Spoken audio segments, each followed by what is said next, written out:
On a tous des idées de ce que ce sera le bonheur. Peut-être c'est d'être en couple, peut-être c'est d'avoir une famille, d'avoir suffisamment d'argent, peut-être c'est simplement d'être en bonne santé, enfin simplement c'est toute une affaire d'être en bonne santé. Donc on a tous des idées préconçues, on peut dire, des présomptions, on a tous des idées implicites.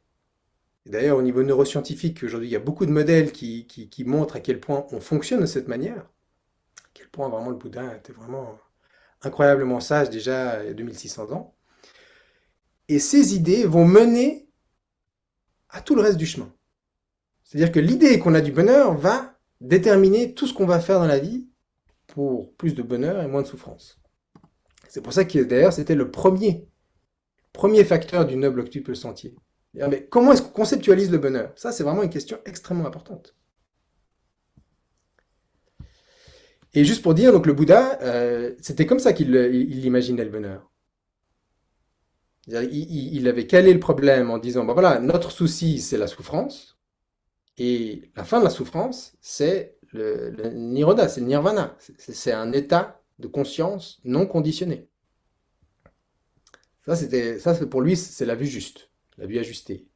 Et pour nous, ben, il s'agit d'adapter la manière dont on conçoit le bonheur au fur et à mesure de notre pratique. Donc c'est quelque chose qui est constamment changeant. Et comme deuxième facteur, et voilà, une fois qu'on sait vers quoi on tend, bah, du coup, il faut avoir des intentions pour y arriver. Donc c'est ce sur quoi je voudrais nous focaliser ce soir, c'est en fait, quelle est mon intention? On a déjà pratiqué ça un peu dans la pratique de la méditation. Mais pour le courant de cette semaine, vu qu'on a l'occasion de pratiquer dans la vie quotidienne, quelles sont les intentions que je vais formuler, basées sur ce qui va me mener du bonheur, afin de pouvoir avancer sur mon chemin.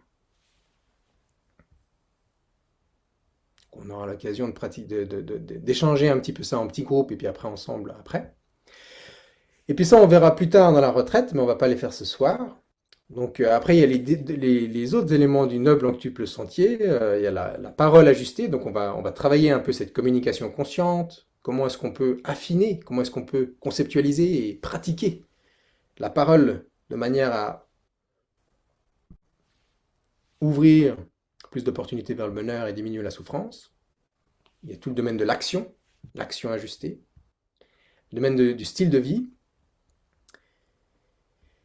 Et finalement, les trois derniers sentiers sont le sentier de l'effort, l'effort ajusté, la pleine conscience ajustée et la concentration ajustée. Donc nous, on va pratiquer un tout petit peu ces éléments-là, mais on va plus se focaliser sur l'intention ce soir et ces deux éléments pendant le courant de la semaine. Et puis ce week-end, le week-end prochain, un peu plus sur ces éléments-là.